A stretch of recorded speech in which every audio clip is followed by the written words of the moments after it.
ধীরে ধীরে সময় গড়াতে লাগল। ড্রয়িং রুম থেকে কান্নার শব্দ ক্ষীণ হতে হতে একেবারে মিলিয়ে গেল। শারাফাত চৌধুরী দেয়ালে মাথা ঠেকিয়ে বসে আছেন। ওনার কোলের উপর ইয়াসিরের মাথা। উনি আলতো করে ছেলের মাথায় হাত বুলিয়ে দিচ্ছে।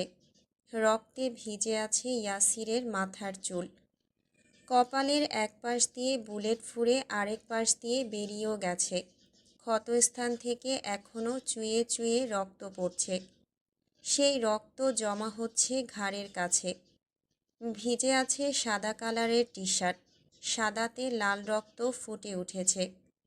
শারাফাত চৌধুরী নির্লিপ্ত চাহনিতে তার মুখের দিকে তাকিয়ে আছে। আল্লাহর সৃষ্টি কতই না সুন্দর, কত যত্ন করে বানিয়েছে ওনার ছেলেটাকে। নীল চমৎকার দুটো চোখ, কত সুন্দর মুখের গঠন। ওর মা শখ করে নাম রেখেছিল ইয়াসির খান। চেয়েছিল মানুষের মতো মানুষ করতে, কিন্তু রাগ যে তোকে পথভ্রষ্ট করল, বিপদে নিয়ে গেল। টাকার পেছনে ছুটতে গিয়ে জীবনের সবচেয়ে বড় ক্ষতিটা করল। তবু উনি যথেষ্ট চেষ্টা করেছেন ফিরিয়ে আনার, কিন্তু সে তার জেদে অটল। জেদ দেখাতে দেখাতে আজকের এই পরিণতি। সে যদি নিজেকে একটু শুধরাতে পারত, তাহলে শেষটা এমন না হলেও পারত। ওনার দুই হাতের উপর শেষ নিঃশ্বাস ত্যাগ করেছে ইয়াসির, অথচ এই হাতটা ওনার শক্তি হতো, বেঁচে থাকার আরেকটা অবলম্বন হতে পারত। কিন্তু হয়নি, কারণ সে চায়নি। সে চেয়েছিল যত রকমের বাজে কাজ আছে নিজের মধ্যে আয়ত্ত করতে, করেছেও। তবে আগের তুলনায় অনেকটা শুধরে গিয়েছিল, অনেক পরিবর্তন এনেছিল নিজের মধ্যে। টাকার জন্য তৈরি করা সাম্রাজ্য নিজেই ধ্বংস করেছে, কিন্তু পারেনি শীতলের মায়া ত্যাগ করতে।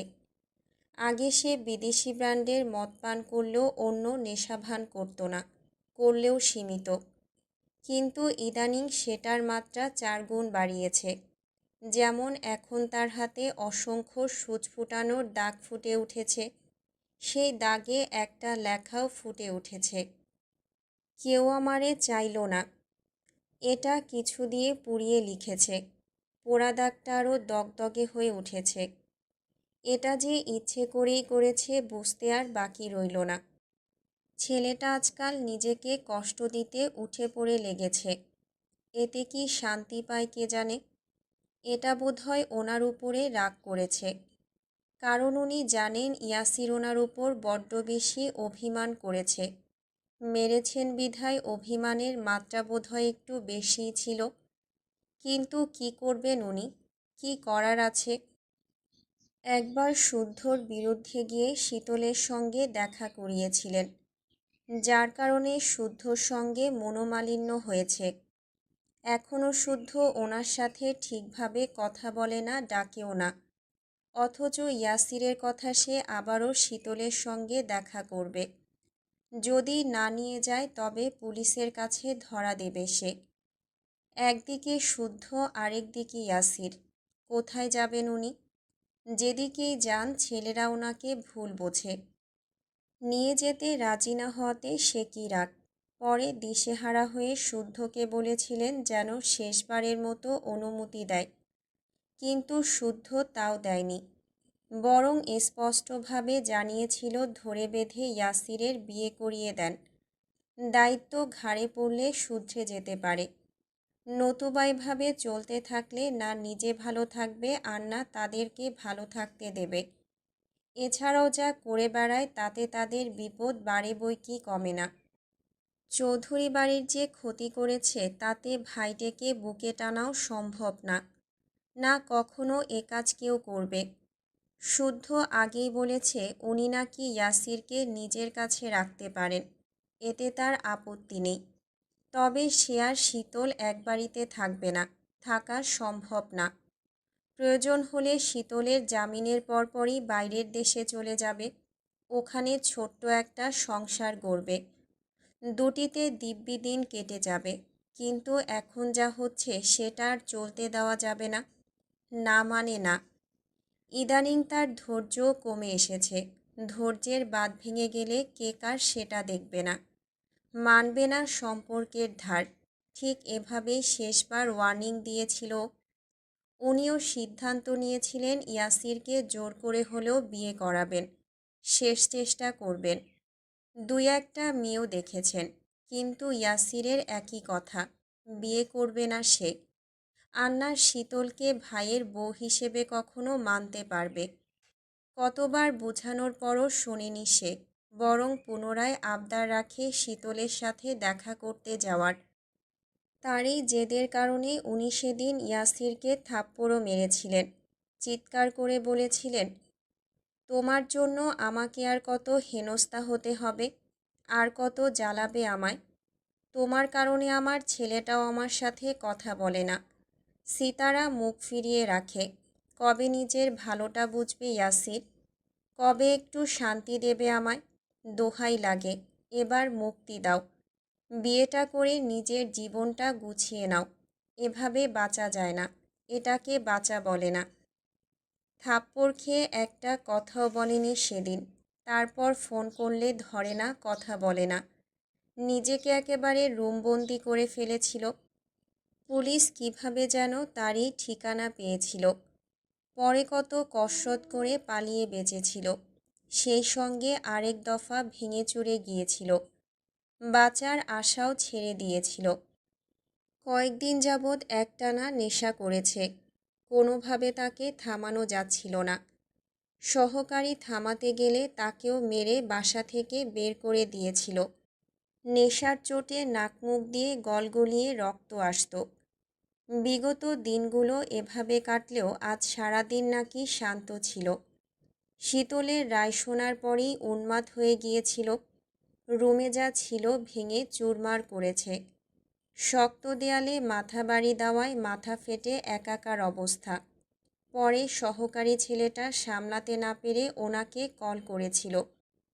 উনি এসে দেখেন নেশা করে মেঝেতে পড়ে আছে। দেহে যেন প্রাণ নেই। মেঝেতে অসংখ্য নেশাদ্রব্য, অসংখ্য সিরিঞ্জ ছড়িয়ে ছিটিয়ে আছে। রুমে তাজা রক্তের গন্ধ।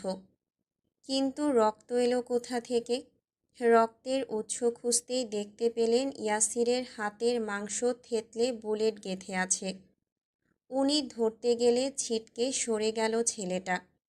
ওনার থেকে 2 হাত দূরে সরে বসল। শারাফাত চৌধুরী টলতে থাকা ইয়াসিরকে বললেন, কেন নিজের জীবনটা ধ্বংস করছো? কি মজা পাচ্ছ এতে তুমি? আর কত নিজের ক্ষতি করবে? আমার কথা শোনো। জীবনকে একটা সুযোগ দাও। আমি কথা দিচ্ছি, শীতলের থেকেও ভালো মেয়ে এনে দেব, আরও সুন্দরী সংসারী মেয়ে এনে দেব। লাগবে না। ওই নাকবোচা চঞ্চল মেয়েটা আমার মনে শেষ পেরেক ঠুকে দিয়েছে। এখন বিশ্বসুন্দরীকেও আর মনে ধরবে না। তাছাড়া যে সুখ নিজের হাতে নষ্ট করেছি সেই সুখের আফসোস করে লাভ নেই। একথা বলে মৃদু হেসে সিলিংয়ের দিকে তাকিয়ে রইল। তার নীল চোখের কোনা বেয়ে ঝরে যাচ্ছে নোনা জল। আচ্ছা, সে কি আফসোস করছে? অনুতাপে ডুবছে? নতুবা তার চোখে জল কেন? হাত থেকে তখনও রক্ত ঝরছে। উনি আবারও ধরতে গেলে হাত সরিয়ে নিলেন। নেশার চোটে খুব একটা ব্যথা উপলব্ধি করতে পারছে না। বুলেট বের করা দরকার। থাকুক না, বের করতেই হবে এমন কোনো কথা নেই। শারাফাত চৌধুরী তার কাণ্ডে বাকহারা হয়ে তাকিয়ে আছেন। তখন ওনাকে আরেক দফা অবাক করে দিয়ে ইয়াসির হাতের কাছে থাকা পিস্তল তুলে কপালের বাম দিকে ঠেকালো। শারাফাত চৌধুরী টুশব্দ করার আগে তার কপাল ফুঁড়ে একটা বুলেট গেঁথে গেল। বুকে জমা কথাটুকু বুকেই রইল, আর উচ্চারণ করা হলো না, বলা হলো না। আমি আমার মৃত্যু দেখতে পাচ্ছি বাবা। আমার দুঃখ ফুরানোর আগে আমি ফুরিয়ে যাচ্ছি। জানো বাবা, আমার মৃত্যুর সংবাদে কেউ হাসবে, কেউ খুশি হবে, কেউ হাসি মুখে বলবে আপদ বিদায়। অথচ আমি খুব করে চাই কেউ আমার মৃত্যুর সংবাদে কাঁদুক। আমার চাওয়াটুকু কি অনেক বেশি দুর্লভ বাবা? আমার জন্য একটু কাঁদা যায় না?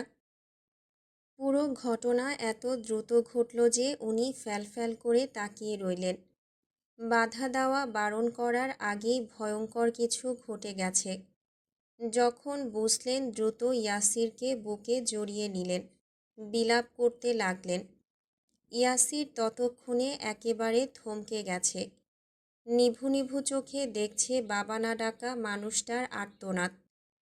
মানুষটা তার জন্য ভালো থাকতে পারছে না, শুধু তার কারণেই এত ঝামেলা। না ছাড়তে পারে, না দায়িত্ব এড়াতে পারে। অবশেষে মুক্তি, চিরমুক্তি। এই মুক্তিতে এবার অন্তত ভালো থাক, সুখে থাক। ইয়াসির যখন থমকে গেল তখন সারাফাত চৌধুরী চিৎকার করে সহকারীকে ডাকল। সে ছুটে আসতেই দুজনে মিলে কোনো মতে গাড়িতে উঠালো। বাইরে তখনও ঝড় বৃষ্টি, তবুও তোয়াক্কা না করে ফুল স্পিডে গাড়ি চালাতে গিয়ে আরেকটা গাড়ির মুখোমুখি হয়ে গেল। সেই গাড়ির পেছনেই ছিল অর্কদের গাড়ি। পরিচিত গাড়ি দেখে রুবাব খেয়াল করে দেখে এটা সারাফাত চৌধুরীর গাড়ি। এরপর ইয়াসিরের নার্ভ চেক করে নাবোধক মাথা নাড়ায় শখ। সারাফাত চৌধুরী বারবার দেখতে বলেন, কিন্তু বারবার দেখলে কি আর মৃত মানুষ জীবিত হয়? হয় না। অতঃপর তাকে আনা হয় চৌধুরী নিবাসে। এর পরের ঘটনাটুকু তো সবারই জানা। কিন্তু কেউ এটা জানল না যে ইয়াসির আসলে কেন এটা করল, কেন ভুল সিদ্ধান্ত নিল। আসলে সে আজ এটাও জেনেছে যে শীতলের 1 বছরের সাজার পেছনে সেও সূক্ষ্মভাবে দায়ী, যেটা তার পক্ষে মানা সম্ভব ছিল না। রাত বাড়ছে নিজ নিয়মে, বৃষ্টিও থেমেছে। এর কিছুক্ষণ পর ভিজে পুড়ে শুদ্ধ সায়ন একসাথে বাড়িতে ফিরল। এতক্ষণ কোথায় ছিল, কেনই বা ছিল জিজ্ঞাসা করার মতো অবস্থায় কেউ নেই। তাদের দৃষ্টি বাবার দিকে নিবদ্ধ। এই ভঙ্গুর মানুষটা যেন অচেনা, দেখেওনি কখনো। ছেলেহারা বাবাদের অবস্থা বুঝি এমনই হয়। পরিস্থিতি এমন যে এতদিন পর ছেলেকে দেখেও সিতারা বুকে জড়াতে পারলেন না, বাবা আরেক ছেলেকে বুকে টানতে পারলেন না। চাতক পাখির ন্যায় অপেক্ষায় থাকা স্ত্রীকে দেখেও নীরব থাকতে হলো। সায়ন দাঁড়িয়ে থাকতে পারল না, বসে পড়ল। শুদ্ধ সোফার কুশন ঠিকঠাক করে তাকে আরাম করে শোয়ার ব্যবস্থা করল। যদিও এখনও ঠিকঠাকভাবে হাঁটতে পারে না, সময় লাগবে পা জোড়া ঠিক হতে। এছাড়াও তার কাঁধে, পিঠে, বাহুতে এখনও ক্ষত, যা সারেনি। আরও রেস্ট প্রয়োজন। রাত বাড়ছে। ছেলেরাও এসে গেছে দেখে এবার সারাফাত চৌধুরী মুখ তুলে তাকালেন। একটু ঝিম মেরে থেকে নিশ্চুপ সিতারাকে বললেন, তোমাকে একদিন বলেছিলাম চৌধুরী নিবাস হচ্ছে ফুলের বাগান, আর বাড়ির প্রতিটা সদস্য হচ্ছে সেই বাগানের প্রিয় ফুল। তুমি এতদিন নিজের মতো করে বাগানের যত্ন করেছ, ফুল ফুটিয়েছ। এটা তোমার সংসার, তোমার পরিবার। আমি তোমার মতো করে সংসার বুঝি না। তবে আজকে তোমার ফুলের বাগানের একটু অংশ আমাকে দাও। ধরে নাও একটা 20 কাটা পুঁতব। এটা নামেই 20 কাটা। বিষ ছড়ানোর শক্তি নেই তার। দাও না সিতারা, কথা দিচ্ছি। আর কখনো এমন দাবি রাখবো না। আসলে ওর এনকাউন্টার জারি করা। পুলিশ যেখানেই দেখবে গুলি করবে। দেহটাকে কাটাছেঁড়া করবে কিংবা দুবাই পাঠিয়ে দেওয়া হবে। আমি চাচ্ছি আমার কাছে ওকে লুকিয়ে রাখতে। এখন তো দেহে প্রাণ নেই, চাইলেও কারো ক্ষতি করতে পারবে না। স্বামীর কথা শুনে সিতারা ঝরঝর করে কাঁদলেও শুদ্ধ রুবাবসহ আরও বাকি ছেলেদের উদ্দেশ্যে আদেশ দিলেন সারাফাত চৌধুরীকে সাহায্য করার জন্য। অতঃপর বাগানে বড়ই পাতার গরম জলে ইয়াসিরকে গোসল করানো হলো। পরিচিত ইমাম এনে সাদা কাফনে মোড়ানো হলো। তারপর বাগানের এক কোণে উপস্থিত কয়েকজনের মাধ্যমে ইয়াসিরের দাফন সম্পূর্ণ হলো। সমাপ্ত হলো এক পাপিষ্ঠ পুরুষের জীবন কাহিনী। বাগানের এক কোণে দাফন করে সবাই একে একে বাড়ির ভেতর ঢুকে গেল। সায়ন একা উঠতে হাঁটতে পারে না, তাই জানাজাতে শরিক হতে পারেনি। শুদ্ধ ফিরে আসার জন্য পিছু ঘুরবে তখনই শারাফাত চৌধুরী বললেন, মৃত মানুষের উপর রাগ পুষে রাখতে নেই, পারলে মাফ করে দিও। আমার সন্তানের পাশে তোমার সন্তানকে ঠাঁই দিয়েছি, আর কি চাও? একথা বলে শুদ্ধ আর দাঁড়ালো না। শারাফাত চৌধুরী এতক্ষণে খেয়াল করলেন শুদ্ধ শীতলের মৃত সন্তানের পাশে ইয়াসিরের কবর। অবাকও হলেন, আবার খুশিও হলেন। যাক, অভাগার একদিকে তো ঠাঁই মিলল,